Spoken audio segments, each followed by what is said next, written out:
sebelum latihan gue keliling-keliling tuh ke dalam stadionnya. Tiba-tiba gue ketemu siapa ya, Roberto Carlos. Wah, lagi masang sepatu. Ternyata gue nyasar ke dressing roomnya Real Madrid. selamat datang di Asis.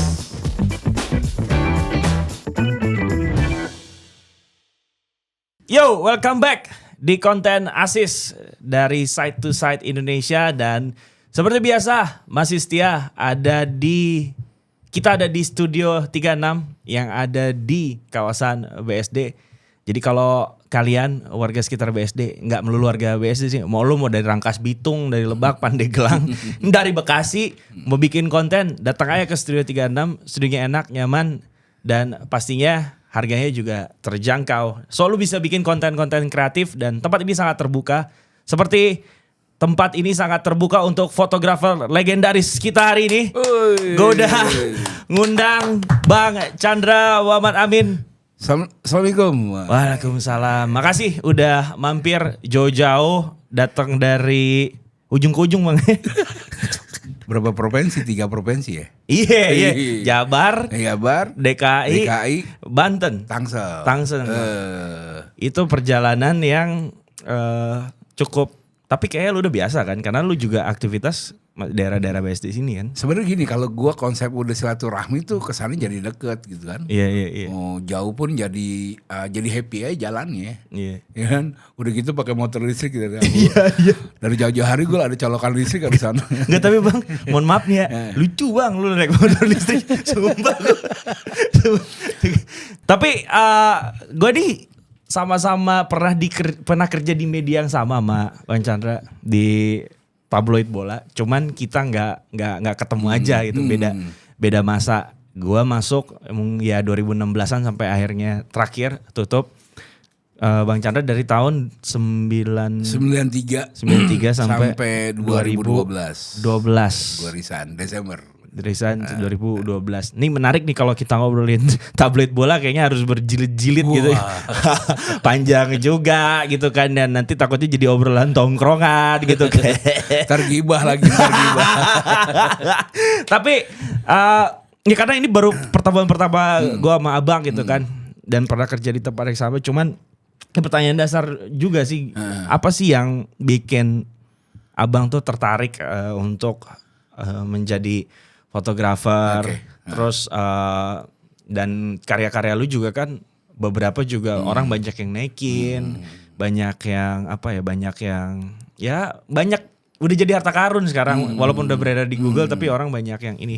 Which is gue tahu background keluarga lo orang Betawi gitu kan.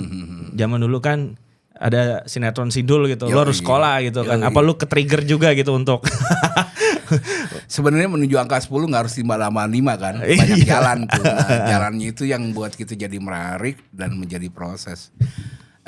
Kalau gua boleh jawab tentang awal mula fotografi, sebenarnya fotografi gue sejak SMP gue suka gitu kan. Gitu. Nah, dari suka, kebetulan gue anak gang, gue tinggal tuh di Jakarta Pusat, tepatnya di Gang Kenari. Nah, kebetulan banyak teman-teman gue orang mapan, orang ada lah. Pada saat itu kamera itu yang punya kan cuma orang-orang kaya doang gitu kan. Kayaknya sekarang juga sih kamera bagus ya. Enggak, arti kata udah bisa cara belinya udah banyak sekarang. Benar. Kalau dulu kan benar-benar orang kaya. Masih barang mewah ya. Dan hebatnya dulu tuh orang kaya gaul mana kampung gitu kan. Membaur. Kalau dalam permainan kan ada sebuah guyup. Lo main galasin, ada temennya gitu kan. Nah dulu tuh orang kaya sama orang kampung tuh guyup gitu kan. Iya. Jadi nggak punya jarak gitu kan. Dan akhirnya alhamdulillah kita terkontaminasi cara pikirnya gitu kan. Teredukasi lah cara pikirnya. Nah kebetulan dari teman gue tuh gue pinjam kamera, dikasih pinjam bla bla bla bla. Singkat cerita gue itu SMA itu udah mulai olahraga. Nah dulu gue kebetulan yang gue tekunin olahraga itu taekwondo. Atlet juga ya? Ya sempet kebetulan. Serius ya maksudnya? Kebetulan artinya gak sengaja tiba-tiba jadi serius gitu kan. Akhirnya gue sempat menjadi ikut prapon. Wih. Lagi itu gue juara 2 di prapon di tahun berapa gue tahu, di tahun 92-an akhir lah. Dan akhirnya terpanggil lah di pelatnas itu dari bulan Januari sampai kalau nggak salah sebelum akhir tahun mungkin Oktober lah gitu kan. Gue tinggal di Century Park selama berapa bulan di sana. Oh iya. Wih, gila. Anak kampung tidur di Hotel. tempat yang makannya terjaga, istirahat terjaga, punya schedule yang benar, ketat lah, disiplin. Dan dari situlah gue berangkat, kebetulan kenal dengan atlet-atlet yang lain, atlet poli, atlet tinju.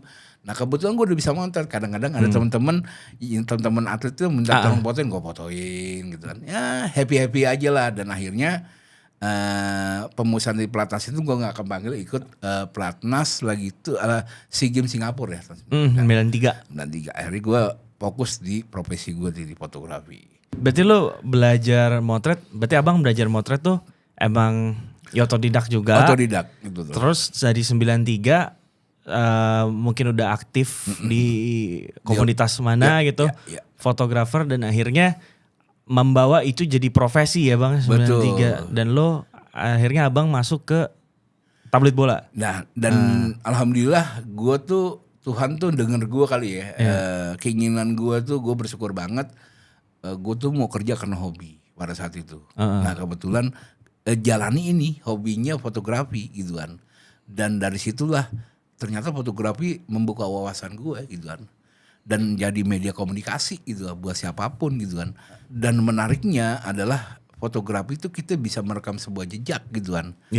Akhirnya gue coba tekunin, nggak sengaja kebetulan ada temen gue di tablet bola juga, temen gue nongkrong namanya Julian,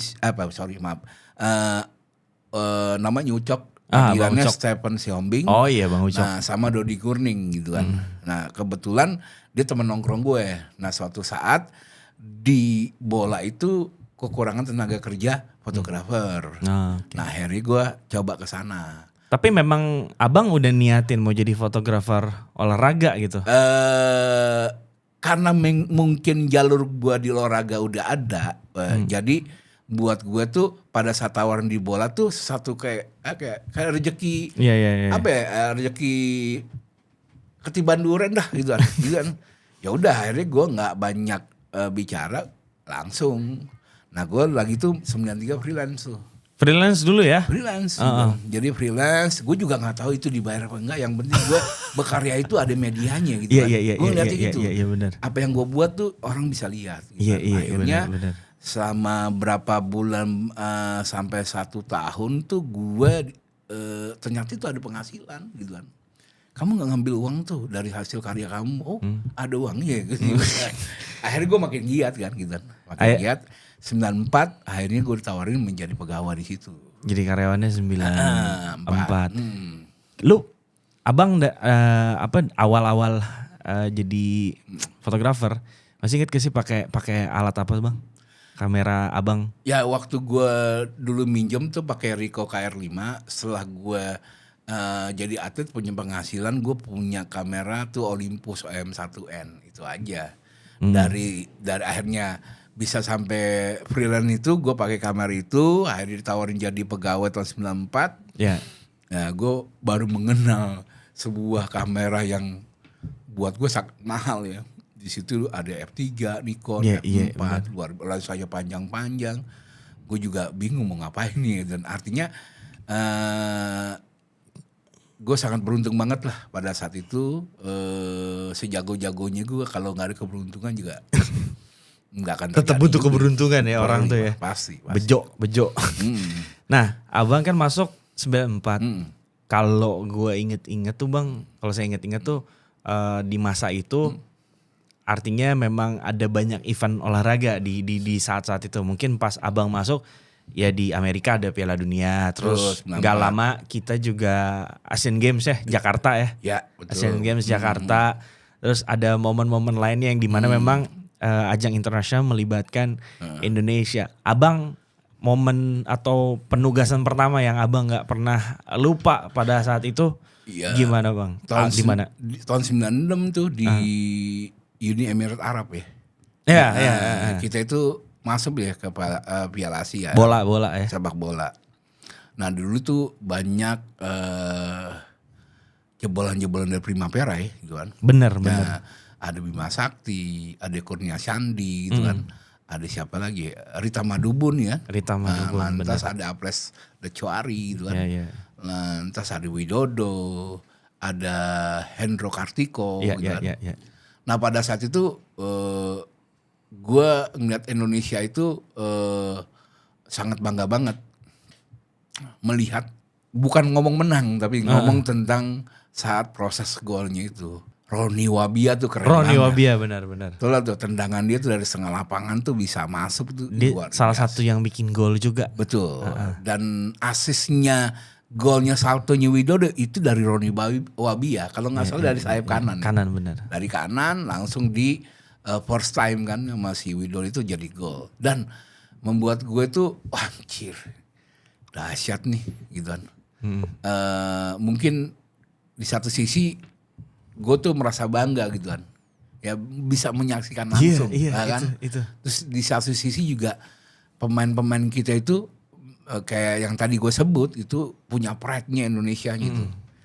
Dan akhirnya gol itu terjadi dilakukan Widodo dan itu menjadi gol terbaik di Piala Asia. Yang baru diputuskan baru-baru ini ya. Nah, lantas golnya Roni Wabia itu ada satu gol lagi yang menarik gitu kan. Gimana? Gol dari corner.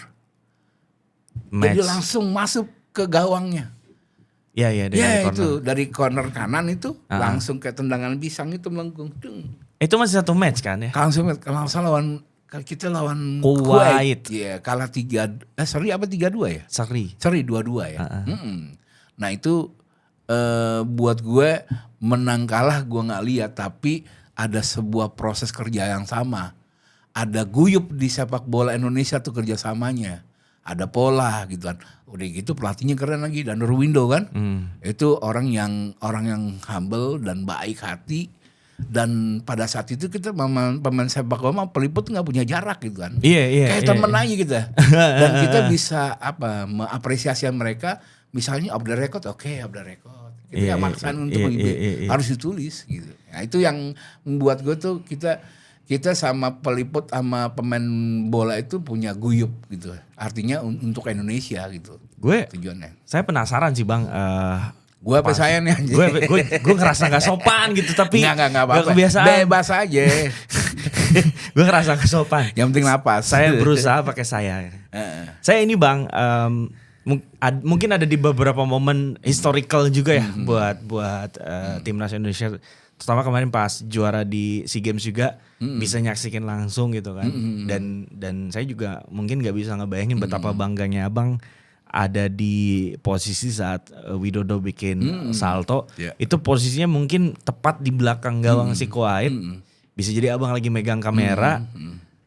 Boleh gak sih Bang, Abang deskripsiin situasinya pada saat itu, posisi antara gue fokus nih ngambil gambar, terus sampai akhirnya bisa jadi satu karya yang saya rasa sih ini ya, satu karya yang saat ini udah bisa dibilang jadi harta karun juga, treasure tuh. Jadi gue nggak bisa ngerekam pakai kamera gue golnya Roni Wabia, karena itu bola first time, bukan dari operan gitu kan. Tapi bukan ada prosesnya gitu kan, prosesnya dikit lah. Tapi Widodo tuh ada prosesnya. Iya. Jadi dalam proses itu si Roni Wabia itu dari sayap kanan lari, akhirnya passing tuh sama si Roni Wabia, dan pada saat itu Widodo langsung first time salto. Nah itu bisa kelihatan gue ngeliat dari kamera gue gitu kan. Ini pasti gol nih. Udah. Gue pokoknya pakai continuous aja gue ajar. Lagi tuh gue pakai kamera M4 lagi tuh. Ternyata ada berapa? 6 frame kalau gak salah. Per secondnya 6 frame lah. Dan ternyata tuh ada gambar yang jadi gitu kan. Nah, ada berapa gambar yang meleset gitu kan. Fokus ya tapi kan. Dulu kan masih fokusnya manual. Iya. Kalau fokus manual. Jadi kalau salah tuh kalau mendekat ke kiri gitu kan, kalau menjauh ke kanan gitu kan. Nah itu ya itulah itu triggernya aja lah, triknya aja. Nah sebenarnya kembali lagi ke feeling yang lebih kuat gitu kan. Kita tahu teknik tentang olahraga sepak bola misalnya ada dribble, ada tackling, ada heading gitu kan, ada passing. Nah akhirnya dari hal-hal yang itu tuh kita bisa memprediksi ini akan menjadi apa gitu. Menjadi gerakan ini akan bisa saya tangkap dengan apa gitu kan. Nah itulah dan di foto olahraga sebenarnya momen sih gitu kan, tapi di satu sisi yang lainnya bukan momen juga gitu. Artinya ada satu kontribusi kreativitas lo yang harus bisa bukan sekedar free action doang, berimajinasi lah benar. supaya fotonya bukan sekedar free action. Nah kalau Widodo itu momennya gitu kan, momen dan image value-nya jadi lebih nuansanya bisa jadi kalau kita gabungin kayak kejadian ini jadi timeless. Image values yang paling penting. Jadi timeless kan. Kadang sorry bang, kadang foto orang diem aja kalau image value-nya ada itu timeless banget. Nah satu, lu tahu kan Susi Santi dia dapat emas di Olimpiade di mana tuh kan? Barcelona. Di Barcelona tahun 92. Fotonya dipotret sama almarhum Kartono Riyadi. Itu sederhana. Bukan foto pas dia lagi action ya? Foto lagi mendengarkan setelah beliau pengandung medali ya, mendengarkan Indonesia Raya. Dan Susi Santi itu menangis. Nah, itu bumbu dari sebuah terharunya itu menjadi foto ini akan merubah persepsi kita. Dan di balik sebuah menangis itu ada titel namanya emas pertama Indonesia di Olimpiade. Susi Santi. Nah, itu luar biasa. Jadi foto itu lu nggak bisa kasih caption tapi lu bisa merasakan. Iya, lu lihat foto itu jadi bisa merasakan. Nah itu kekuatan foto yang bisa merubah persepsi orang gitu. Saya punya kenalan orang Singapura, fotografer dan temenan di Instagram. Fotografer sport juga. Tapi di setiap dia punya foto dia posting di Instagram, dia nggak pernah tuh naruh satu huruf pun di caption. Tapi kita udah tahu message dari foto yang dia mau sampein tuh tanpa dia harus kasih caption ya benar kata abang tadi gitu. Orang udah bisa nulis caption sendiri tentang foto itu. Dan ngomongin golnya Widodo balik lagi dan pentingnya juga sih sebenarnya fotografer tuh satu lu harus tahu di olahraga ini rulesnya gimana, technical gimana. Dan benar juga kan insting itu timbul ketika lu tahu wah nih kebiasaan pemain, kalau pemain si A kalau bawa bola biasanya dia agak maruk nih, berarti dia kesini. Pemain B dia pasti ngumpan nih gitu kan. Begitupun kan cabang-cabang yang lain ya bang. Kayak tadi sebelum siaran juga sempat cerita banyak sport lain yang abang liput, nggak cuma bola. Dan ada juga cerita mungkin yang menurut gue belum pernah, tapi ini akan sangat tricky ketika motret motorsport atau F1 bang. Yang abang bilang lo harus tahu berapa speed mobil. Terus kalau nge-freeze tapi jatuhnya kan kayak mobil Schumacher lagi mogok gitu kan. Atau parkir lah. Iya atau parkir. Itu gimana bang mengcombine lu nggak hanya sekedar foto jepret-jepret tapi lu juga harus tahu ya harus ada modal juga untuk kenalin orang lain. Gue pernah juga motret anggar kursi roda. Itu tuh belajar dulu nih. Ini kalau ini gimana? Nih atletnya siapa? Gini kan. Akhirnya kan imajinasi tuh jalan gitu bang. Jadi semuanya kembali lagi setiap fotografer tuh harus punya pengetahuan. Dan pengetahuan ada apa? Lewat referensi. Nah referensi itu sangat membantu kita untuk bisa melakukan di lapangan.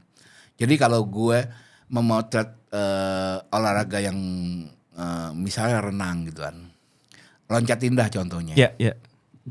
Fotonya gitu-gitu aja kan, meluncur dari atas ke bawah, atau ada trik pada saat sebelum mendarat ke air. Benar.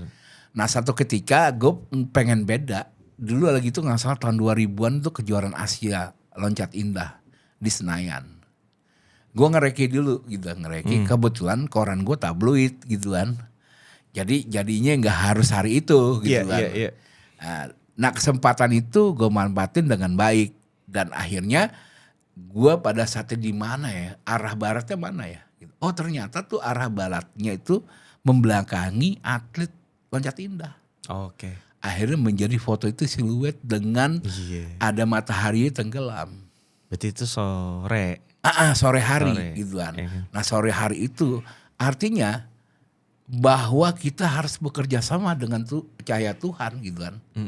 Nah makanya cahaya yang namanya golden light itu pagi hari dari jam 7 sampai jam 8:30. Sorenya itu 5:30 sampai mendekati 5:30.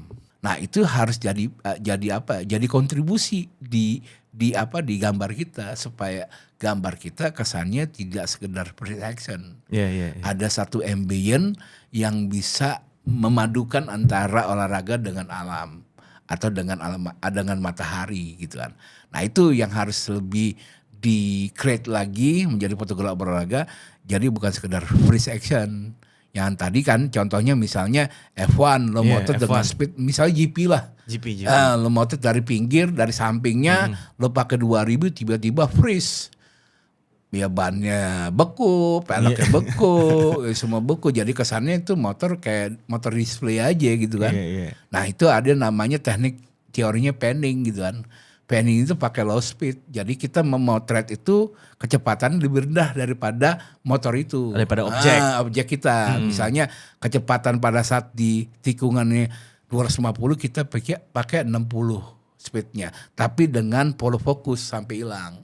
Nah dari situlah jadi sebuah efek gitu kan. Jadi belakangnya jadi blur gitu kan. Atau jadi pola garis gitu kan.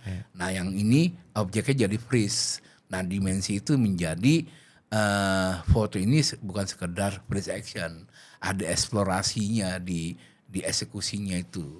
Nah itu sih sebenarnya di pertama kali itu motret Taufik Hidayat yang dari atas itu gue dulu pertama.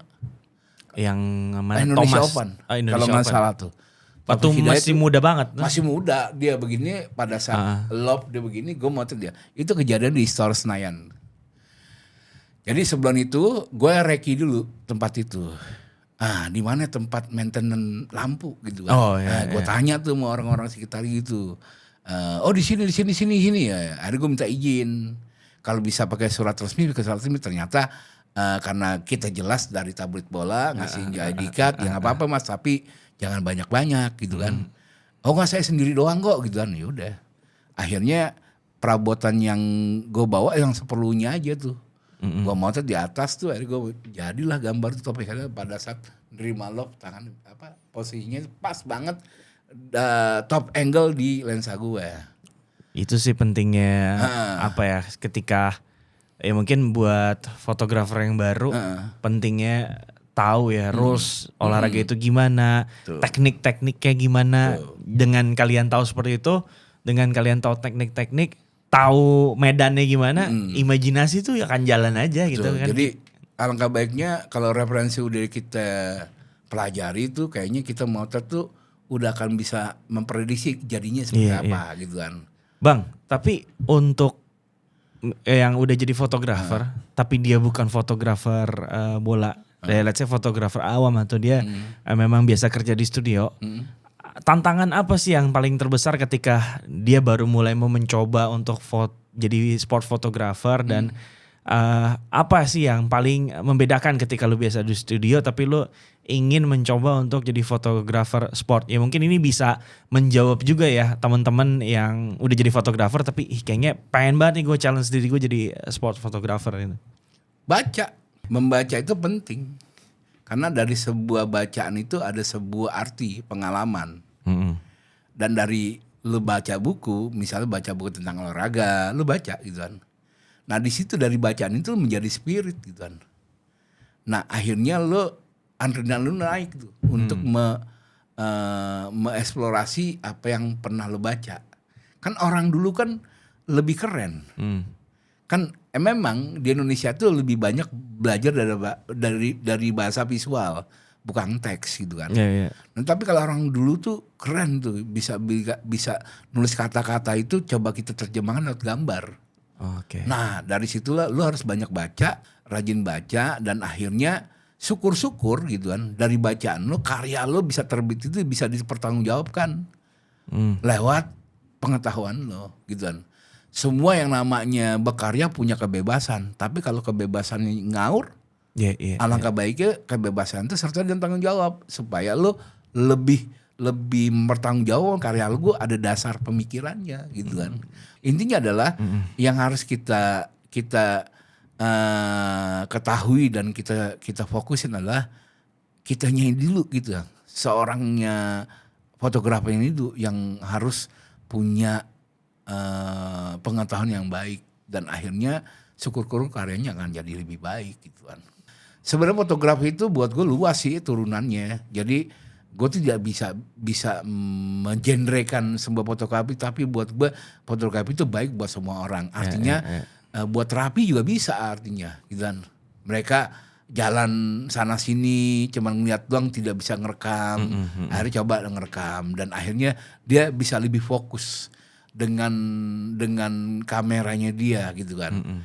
Dan mungkin secara psikologis dia bisa konsentrasi gitu kan. Dulu kalau kita motret tuh mikir kan masih pakai film. Iya.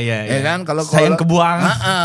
Dari isinya ada 24, ekstranya 2 atau 3. Nah, film paling terbanyak adalah 36 gitu kan. Nah, dulu tuh sangat ribet kerja, bukan berat ya karena kita suka nggak berat gitu kan. Ribet prosesnya. Ribet artinya gini, pada saat memotret pada zaman itu belum selesai itu.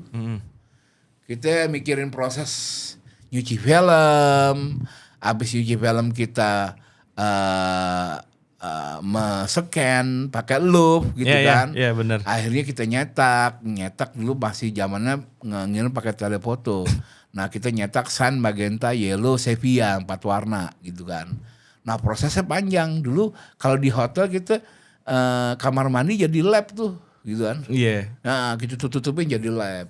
Karena suatu waktu saat lab yang kita di daerah sesuatu tempat belum tentu bisa 24 jam. Kadang-kadang event itu bisa di atas jam 10. Iya baru kelar malam. Nah ya itu kan? jadi seorang fotografer itu dulu tuh harus bisa dalam dari awal sampai akhir itu harus punya pengetahuan untuk itu. Apalagi sampai kalau lo sedang terlibat dalam event di luar negeri dan lo harus ngirim foto gitu kan. Gue pernah denger cerita sampai nitipin ke pilot apa? Betul. Dititipin ke pilot, fotonya harus sampai ke kantor gitu kan. Dulu juga gitu. Jadi setelah sebagian yang udah kekirim tablet kita seminggu sekali ya. Ada rentan waktu bisa dikirim dan bisa dikerjain di kantor. Setelah deadline itu tiba, semua liputan foto-foto udah kelar, kita kirim tuh.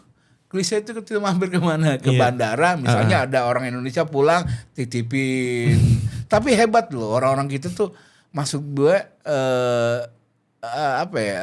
pride-nya bagus ya. Jadi kita nggak punya jarak, Pak. Saya titip dong. Nanti ada orang saya ngambil gini-gini. Isinya apa nih?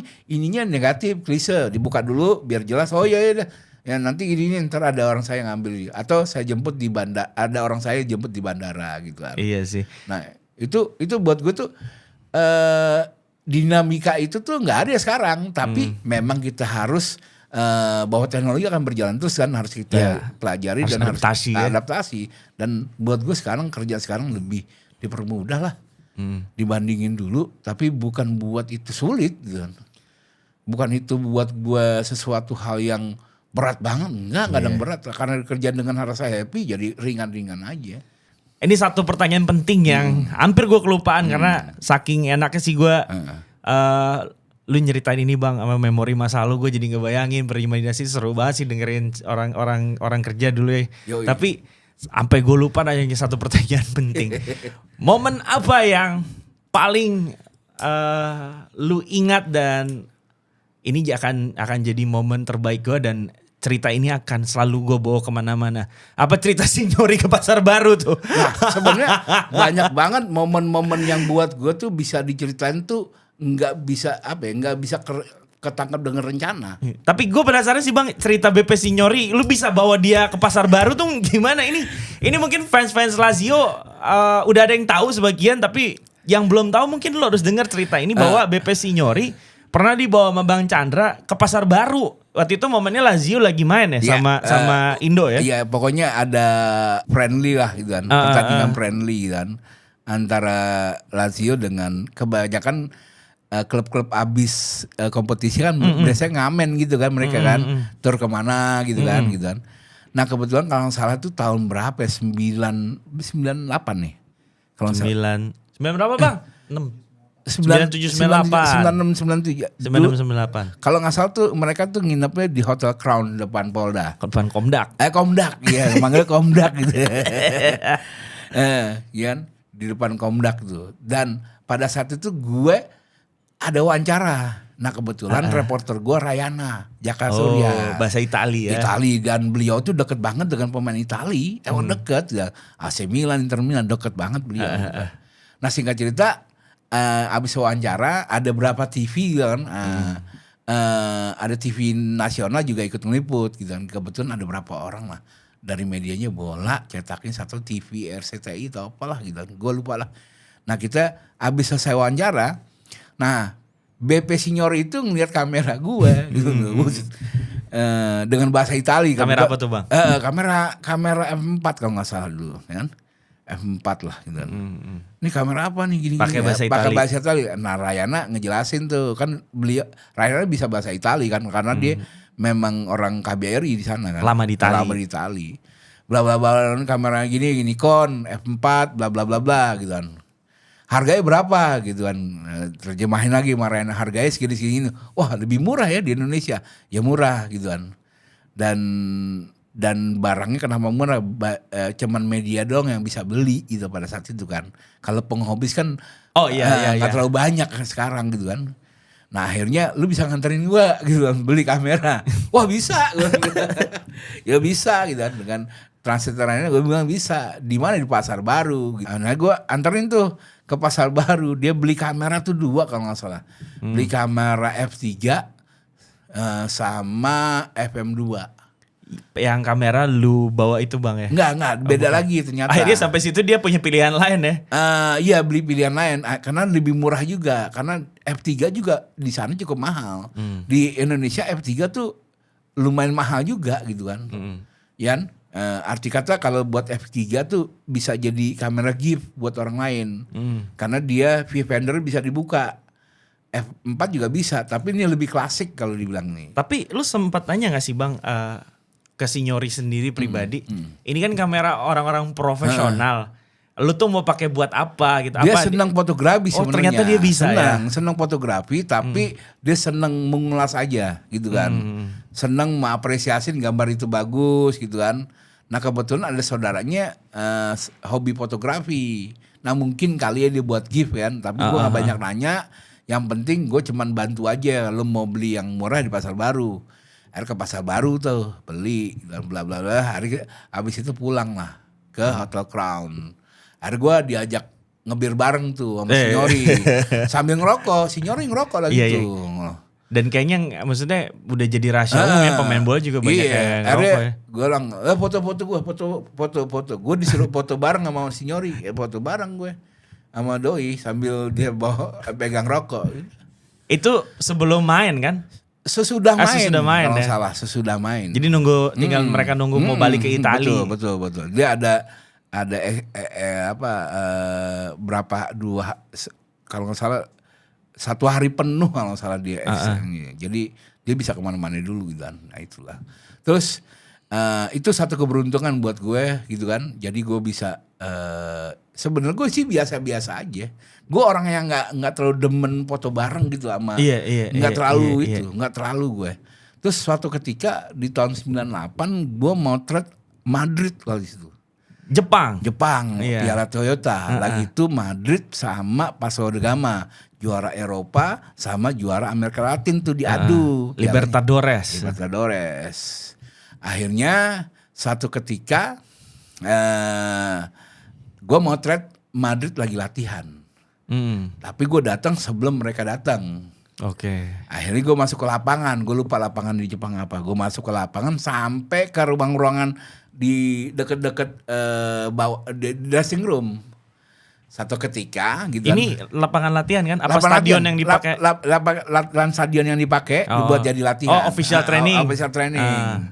Sebelum main tuh, gue mau latihan dulu kan. Sebelum latihan, gue keliling-keliling tuh ke dalam stadionnya, tiba-tiba gue ketemu sama siapa ya? Roberto Carlos. Wah. Lagi masang sepatu. Ternyata gue nyasar ke dressing roomnya Real Madrid. Gue fotoin tuh cetak-cetak, gadang negor tuh. Pak. Si Abel Compo lagi ngobrol-ngobrol, gue fotoin. Si Raul Gonzalez lagi masangin, gue fotoin tuh. Hari gue ketahuan sama official, lu gak boleh motot. Oh yaudah. Yang penting udah dapet ya. Selain sama Signori, mungkin sama bintang dunia mana lagi sih Bang yang mungkin lo punya momen yang serupa. Terus sehabis itu juga gue pengen tahu sama Signori, ya mungkin kalau ketemu Signori sekarang dia kalau mengingat lagi akan ingat ya kejadian dia beli kamar di Jakarta, tapi masih ada kontak gak sih sama Signori? Enggak ya. Yang jelas gambar itu akan menjadi bukti gitu kan. Lo ngomong sejarah kalau nggak disertai dengan gambar, lo bukan pelaku gitu kan. Capture foto itu penting ya. Jadi jejak visual tuh ada di situ gitu sebenarnya. Selain Signori ada tapi Bang atlet dunia? Nggak ada lagi, paling banter Widodo aja. Widodo. Buat gue Widodo. Tapi gue memang nggak ini siapa ya. Orangnya tuh nggak pansos gitu. Iya. Gue nggak pernah ketemu. Nah di tahun 97 gue pernah motret World Cup Junior loh. Waktu itu ada dari Inggris Pablo di Malaysia ya. Di Malaysia ada Michael Owen. Kalau Argentina ya ada Louis Kerme, Pablo Aimar. Benar. Terus ada Prancis Silverset, Thierry Henry gitu kan. Lantas siapa lagi ya? Nah itu gue motret masih mereka umurnya under 20, umur 20 ke bawah. Youth disebutnya dulu. Terus Michael Owen dari Inggris, Iya. Carragher. Gak lama kan Owen langsung main Piala Dunia beneran tuh kan. Carragher gitu kan. Gue motret mereka tuh. Sampai sekarang gue masih punya film negatifnya di rumah. Yang itu tuh. World Cup Junior itu. Mahal banget tuh. Itu jadi IP kali ya. Iya. Intellectual property itu kan. Intellectual property yang ya mungkin gak harus dikomersilkan juga usah. Tapi kalau Abang Wan satu hari mau bikin apa sesuatu itu kita punya materinya gitu. Ada materinya. Artinya itu kan jadi sebuah jejak visual gue tuh istilahnya secara nggak sengaja jadi pelaku gitu. Pelaku merekam mereka pada saat lagi racing star gitu. Tapi dari foto Abang bisa dekat dan punya hubungan yang boleh dibilang udah jadi kawan lah gara-gara foto itu kan. Karena yang saya dengar waktu Piala Dunia di Dubai ya waktu itu ya. Piala Asia di Dubai. UAE ya. Uni Emirat Arab. Abu Dhabi ya. Ya. Di Abu Dhabi. Kalau gitu ada 3 kota.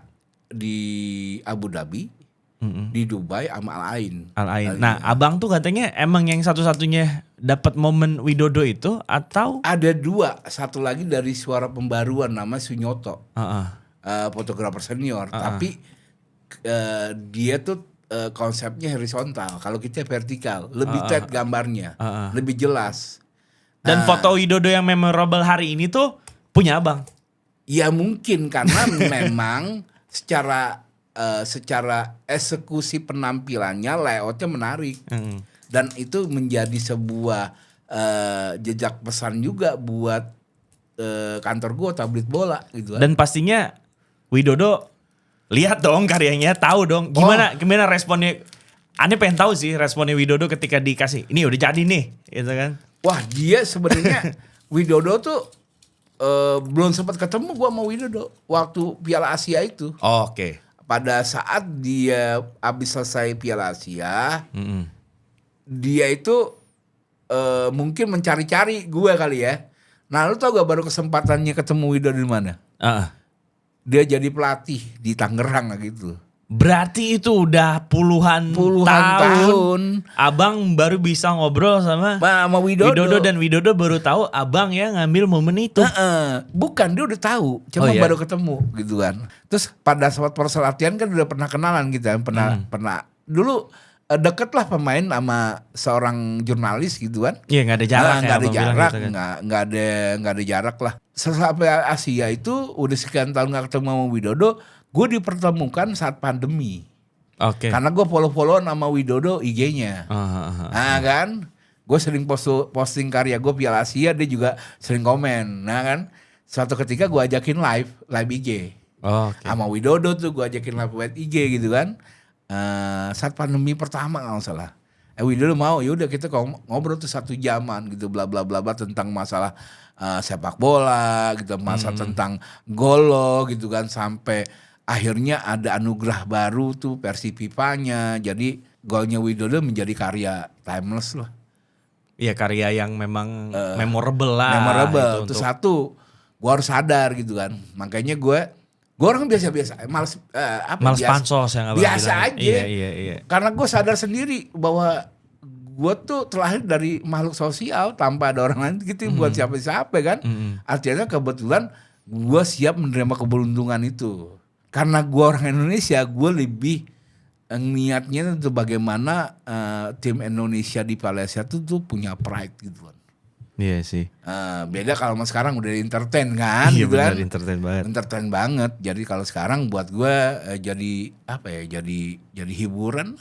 Selain di olahraga di sport, Bang Chandra ini belakangan ya koreksi ya kalau gue salah, setelah fokus di sport juga akhirnya ngerambah ke musik. Sempat googling namanya, lo googling aja namanya Chandra Muhammad Amin. Itu first page yang keluar itu malah Mas Slang loh. Bukan karya-karya di tabloid bola. Justru di first page tuh malah launching bukunya sama Slang gitu kan. Betul. Ya selain apa sih yang membuat lo akhirnya ya gue berminat juga di musik, atau memang sebelumnya ketika menjalani profesi di fotografer tabloid bola emang udah ada feel ke musik dan hobi setelah beres di tabloid bola ya karena hobi. Ya gue main di musik, dan mungkin boleh cerita juga kan tentang momen akhirnya bisa berkarya fotografi dan musik juga. Dan ada bedanya gak sih motret main musik sama main bola atau basket? Sebenarnya kan yang dibilang dia seorang A, seorang B itu kan pengakuan dari orang lain gitu kan, ya kan? Kalau gue sih gue berbuat aja gitu kan. Kalau gue ingat itu profesi gue tuh berangkat dari mungkin dari musik juga kali ya. Pertama kali gue inget banget menjadi fotografer tuh gue melihat albumnya band dari Inggris namanya Pink Floyd. Pink Floyd. Gue nggak tahu tuh Pink Floyd jenis musik kayak gimana ya. Tapi pada saat itu gue lihat piringan hitam, kan lo tahu kan, lihat piringan hitam gambarnya jelas kan, 1:1. Itu nama albumnya Huma Guma. Itu gue ngeliat di fotonya, anjir ada dimensi gini fotonya nih, gimana cara motretnya, ini keren banget nih. Arti kata gue jadi penasaran dari rasa penasaran Bang ya. Dari foto covernya Pink Floyd. Nah itulah gue mulai tertarik tentang fotografi lebih dalam gitu kan. Dan artinya kalau di olahraga mungkin gue kebetulan memang gue senang olahraga gitu kan. Nah kebetulan juga mantan atlet juga. Dan akhirnya gue udah dipermudahkan sebenarnya dengan talenta gue. Nah, ada privilege ya mungkin ya. Ya artinya secara nggak langsung ada privilege gitu kan. Ada sesuatu yang makanya lo fokus aja, privilege akan datang sendiri. Nah, gitu. itu kuncinya. Nah kuncinya gitu kan. Terus gue berpikir nih, gue bukan harus fotografer itu universal. Benar. Bukan harus ngomong tentang olahraga doang. Tapi ngerekam sebuah momen-momen itu yang akan bisa dilupakan sama orang lain, kita rekam. Nah tugas kita adalah merekam itu mengingatkan yang ada itu kerekam jadi ada dan jadi satu reminding buat orang lain dan akhirnya menjadi legacy informasi buat orang lain. Gue melihatnya begitu. Nah singkat ceritanya deket sama Slang, bikin Slang itu gue nggak terlalu update dengan musiknya Slang lagi tuh. Iya. Gue cuman lihat baca-baca aja di majalah, terus profilnya tentang mereka. Sorry, itu kuncinya berarti kalau mau ada sesuatu apa-apa tuh sebenarnya baca ya. Baca. Gue baca. Ini tiba-tiba ada satu nih yang membuat mata gue ngarah dari sebuah majalah gitu. Ini apaan nih Slang gitu kan. Wah. Oh mereka berkibar dengan Rolling Stone gitu kan. Wah rock and roll banget kan. Kan zaman itu kan ada jargon tuh apa ya namanya. Sex, rock and roll gitu kan. Sex, rock and roll. Ya kan jargon gitu kan. Wah seksi banget ya. Seksi banget kalau di foto pasti bagus nih gitu kan. Nah singkat cerita YouTube lagi tuh udah mulai berkembang dengan baik gitu misalnya. Ya. Tahun 2000-an udah mulai ya. Nah kebetulan kita dapat privilege di kantor punya langganan kan. Iya. Gue coba browsing aja kan. Band terkenal dari Indonesia siapa ya? Tiba-tiba nongol lah namanya Tillman Brothers. Tillman Brothers. Itu yang menginspirasinya Beatles yang gue pernah dengar kan. Mungkin pada saat itu secara visual ada personilnya Beatles nontonnya dia. Iya. Nonton Tillman, konser Tillman. Kalau nggak salah nonton Tillman di Jerman aja. Ya, Dan oke. Tillman kan Nah, orang pokoknya Belanda. Enggak juga. Nah, gue baca. Orang kita, ya. Gue baca tuh. Akhirnya gue cari browsing tentang Tillman. Nah, kenapa Tillman Brothers? Nah, leadershipnya adalah Eddie Tillman. Nah, semua tuh ada saudara-saudaranya. Saudara semua mereka. Ternyata gue baca, ternyata mereka tuh orang Kupang. Ya orang Indonesia Timur lah. Orang ya. Salatiga Timur. Lahir di Surabaya. Iya. Dan akhirnya karena disuka musik, bla bla bla. Pada zaman politik kan agak sedikit itu kan, komunis gitu kan, PKI yang berkuasa. Akhirnya mereka pada saat di Indonesia kan nggak boleh ke barat-baratan ya. Kau supaya pernah di penjara kan. Iya. Akhirnya mereka hijrah ke Belanda dan top di Belanda. Di Eropa itu Tillman Brothers top banget. Kalau lu lihat atraksinya Tillman Brothers, main musiknya luar biasa. Mungkin Jimi Hendrix baru mikir Tillman Brothers udah make bro gitu kan. Yang mod gitar gini, udah. Jadi memang main gitarnya itu memang energik. Terus kayak sirkus kan gue liat loh. Dan akhirnya kalau pada tahunnya itu mungkin pencipta genre musik rock and roll mungkin Tillman sama Elvis kali ya. Ya. Mungkin Pelopor. mungkin pelopor menurut gue pribadi. Dan di satu sisi jejak visual itu ada orang besar menyaksikan Tillman konser di Jerman. Salah satu personel Beatles, enggak itu siapa dari 4 orang itu. Nah akhirnya dari situlah mulai bergerak bikin slang gitu kan. Gue udah nongkrong di slang tuh. Di Potlot tuh tahun 96 gue udah nongkrong. Oke. Bisa masuk ke lini slang tuh tahun 2000. Gue capture dari tahun 2000 sampai 2007. 7 tahun. Masih pakai film. Nah lantas mau diapain? Ntar aja. Ikutin aja dulu. Gue pikir mereka juga kayak rock and roll kan. Ternyata enggak juga. Tapi yang gue lihat bukan masalah mereka orang hebat, tapi hebat itu pasti ada sebuah proses yang dijalani oleh mereka. Pada saat itu gue deketin slang itu umurnya kalau nggak salah 19 tahun. Masih pada 19 tahun. 19 tahun, formasi baru gitu kan. Nah formasi baru ada Abdi, ada Rido, ada Ivanka. Yep. Yang selebihnya udah keluar tuh, udah resign gitu kan. Yang jadi BIP itu. Nah jadi BIP. Dan akhirnya gue capture. Tujuannya apa? Di Indonesia nggak punya sebuah legacy foto bercerita tentang komunitas musik. Ya. Band. Dan sekarang mau tahu bandnya berapa? Umurnya? 40 lebih. 40 lebih. Emang gampang mempertahankan band bisa sampai 40 tahun lebih? Iya. 5 kepala coy. Iya benar. Bagaimana dari 5 kepala itu bisa jadi 1? Itu perlu apa? Ada ketulusan. Kenapa selain itu bisa dipakai gitu kan sama masyarakat, bisa ditangkap karena mungkin ya lagunya itu kayak mewakili masyarakat dan akhirnya keterima dimanapun. Dan akhirnya slang itu buat gue bukan lagunya, slangnya itu jadi sebuah pintu gerakan yang pada saat itu indie. Jadi karya abang tuh memang waktu itu hanya ingin merekam perjalanan slang. Abang yang sudah masuk ke sana tuh dari 2000 ya? 2000 sampai 2007. Berarti itu kalau gue rekam ulang ya dan gue ingetin 2000 tuh di mana masa mereka turning point. Bersih-bersih diri kan ya kalau nggak salah ya 2000 tuh ya. Iya bersih-bersih diri lah. Bersih-bersih diri setelah tapi kan bersih dirinya ada proses kan, nggak segampang ngebalikin tangan. Iya kan.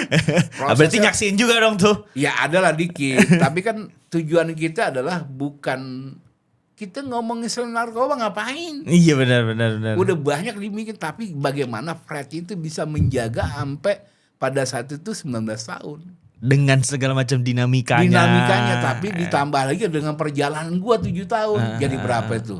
Ya, jadi sekitar 26 tahun. 26 tahun. Iya kan? Bukan hal yang gampang gitu kan. Artinya ini menjadi referensi buat orang lain gitu kan.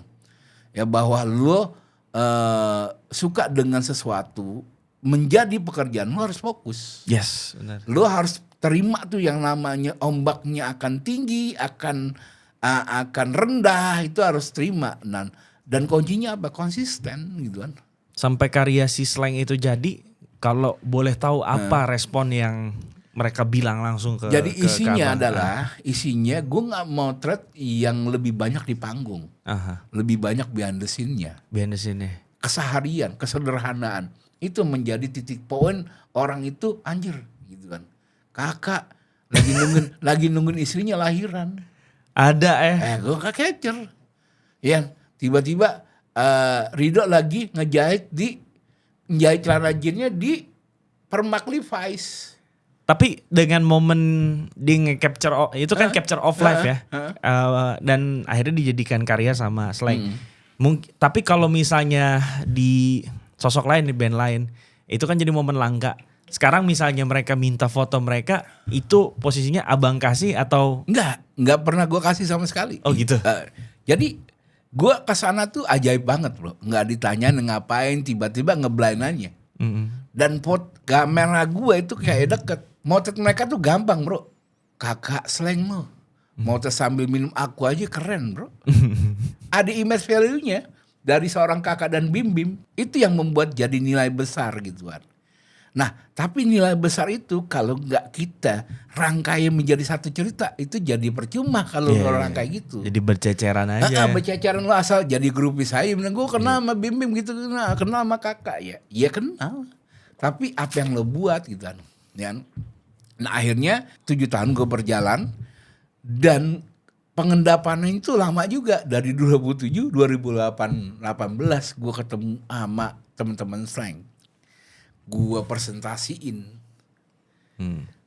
Dan mereka kaget tuh. Wah ini di mana? Nah superstar, seorang rockstar tuh wajar lah gitu kan. Kalau nggak ingat. Karena lintasannya udah banyak banget dia lewati. Dan gue memaklumi kalau ada musisi yang tiba-tiba pernah ngobrol, besok kelupa, gue memahami. Gak usah dibawa baper ya. Gak usah dibawa baper. Karena mereka pada saat manggung nerima energi orang berapa ribu gitu kan. Itu yang harus kita pahami gitu kan. Dan harus kita maklumi. Dan akhirnya kita ini bukan siapa-siapa. Lo harus sadar gitu kan. Bahwa kita tuh keberuntungan dapat privilege. Nah privilege itu manfaatnya menjadi karya. Dan akhirnya mereka, lo mau bikin apa Dra? Bikin buku Mas Bim. Gue rapat sama mereka. Judulnya Tanpa Batas. Gitu. Tanpa Batas. Dan cover bukunya tuh gambar lop tangan jari kakak 5 jari berbentuk lop dengan bodongnya dia. Nah, itu covernya kakak, covernya buku itu. Dan itu juga nggak tahu itu bisa jadi cover gitu kan.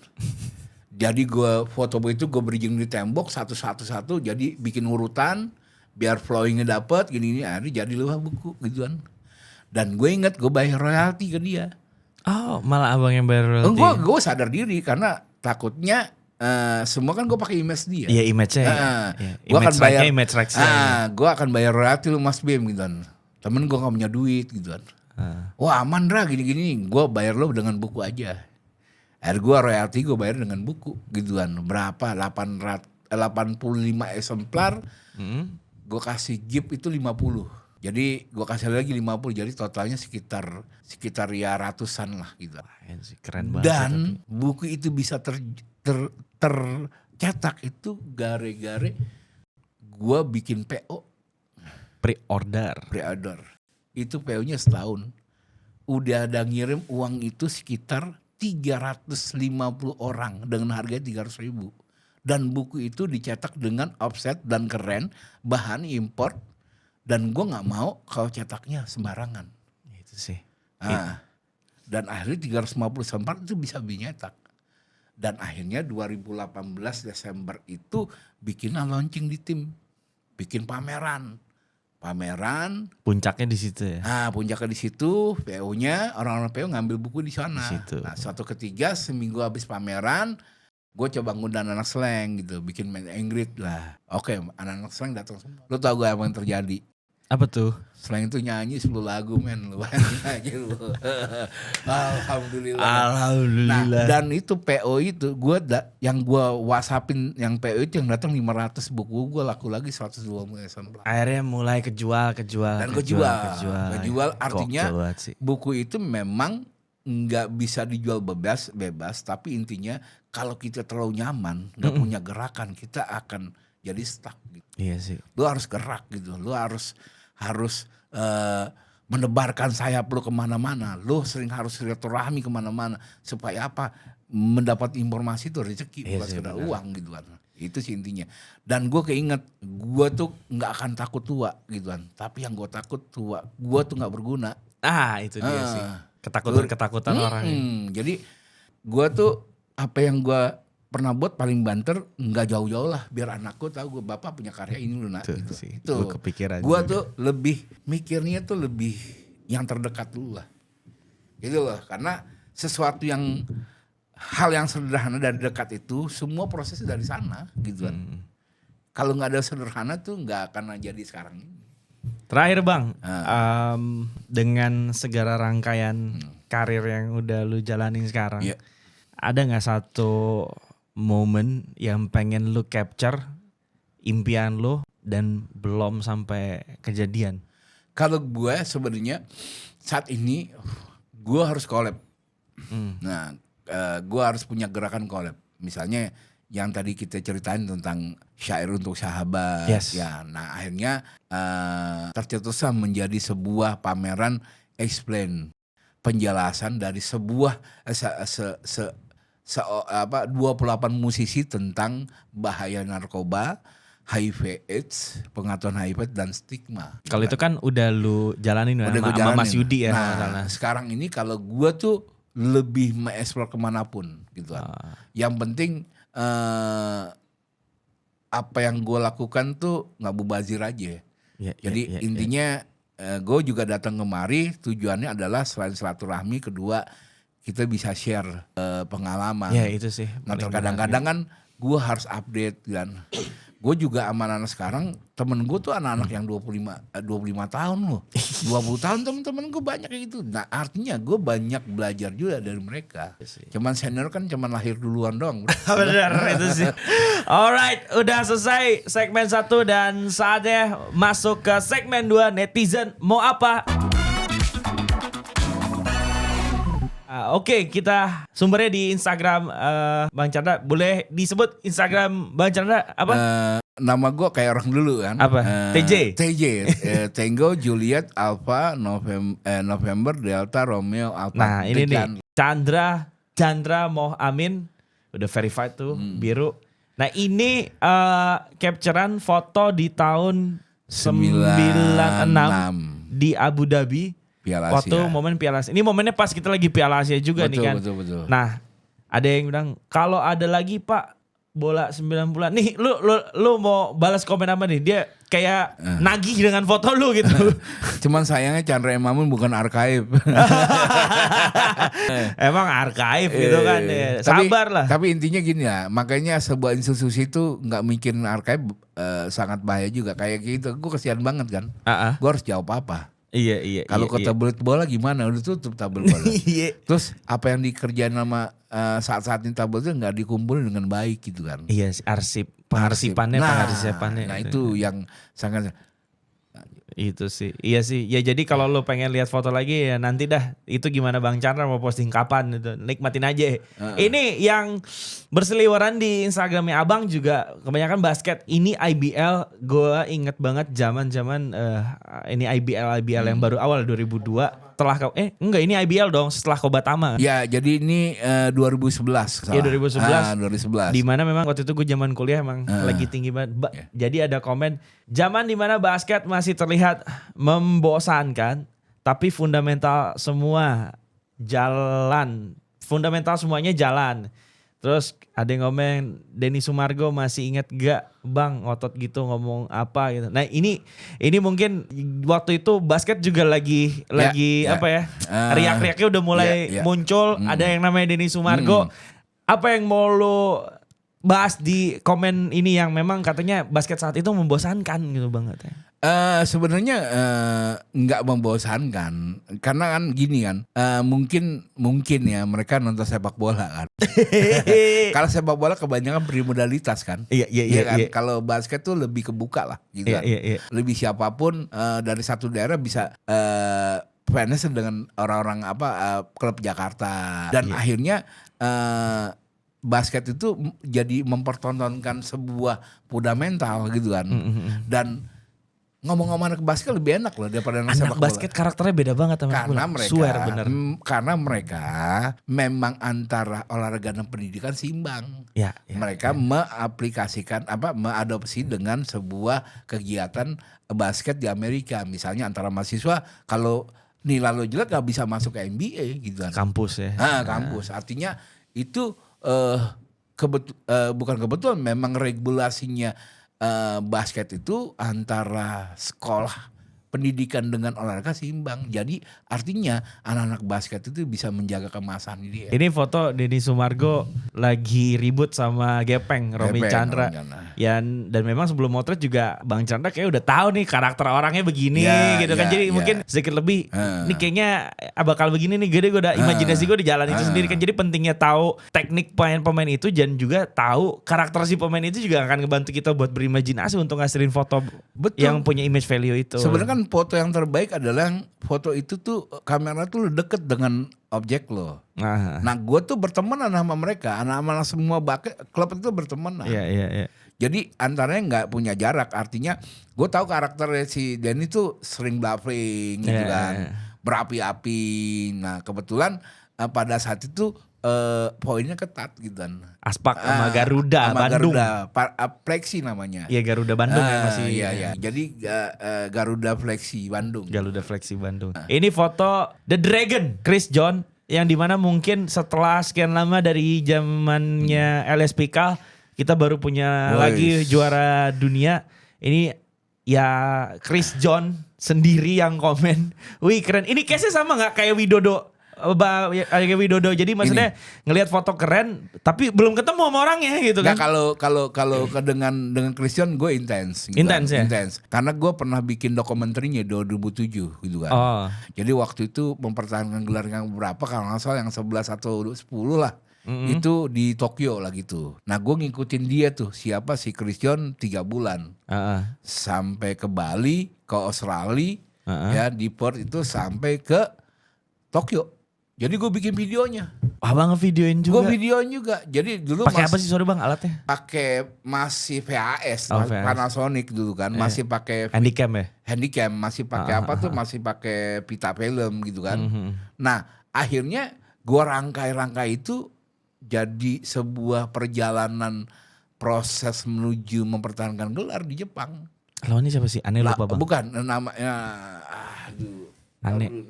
Orang Jepang kan ya? Jepang namanya, Iya aneh, ya itulah Jepang lah. Iya pokoknya Jepang lah. Akhirnya abang juga yang tadinya niat mau capture by image juga akhirnya nggak capture video. 2007 akhirnya gua posting di itu gua di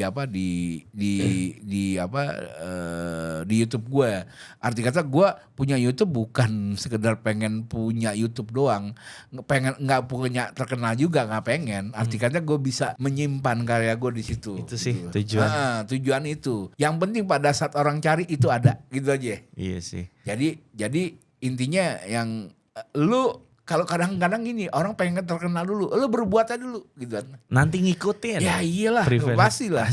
Pasti yang terkena, yang membuat lu terkenal kan bukan lu, tapi orang lain menganggap itu. Apa kalau pekerjaan lu tulus apa kagak gitu kan. Dan akhirnya dengan karya-karya yang gue yang bisa menjadi sebuah buku, gue itu secara langsung punya privilege yang lebih lagi gitu kan. Kalau ditanya ini karya lu, wah luar biasa gitu kan. Ya itu buat gue godaan, tapi artinya seorang fotografer tuh tujuan apa gitu kan. Tujuannya adalah gue paling banter akhir profesi gue punya karya buku gitu. Jadi jangan sekedar lo Instagram belum makan nih kasih makan Instagram gitu kan. Tapi baik-baik aja, fine-fine aja buat gue. Kalau gue sekarang udah minimalis sih hal-hal seperti itu. Jadi eksternal itu gue minimalisin semua. Internal gue eksplorasi sampai sekarang gitu aja. Ini ilmu banget sih. Abis ini udah nggak tahu udah durasi berapa jam. Abis ini mungkin gue masih mau ngobrol di luar ini, masih banyak yang mau gue obrolin karena memang lebih banyak ilmu sih yang gue dapet dari senior gue di tabloid bola ini. Oke, thank you Bang Chandra. buat kesempatan dan ilmunya. Semoga yang dengerin ini juga nggak kosongan dan kita mau ngingetin lagi kita ada di Studio 36 yang ada di kawasan BSD. So buat kalian yang ada di sekitar BSD apalagi yang juga ada di jauh dari BSD dan jauh di sana mau bikin konten kreatif datang aja ke Studio 36 dan tempat kita terbuka banget untuk bikin konten-konten yang menarik dan mungkin bisa nyaingin konten kita nih, konten Asis. So thank you banget sekali lagi Bang. Thank you. Dan sampai jumpa untuk episode berikutnya Outsider. Ciao, dadah. Oh kamera master di sana. Yo.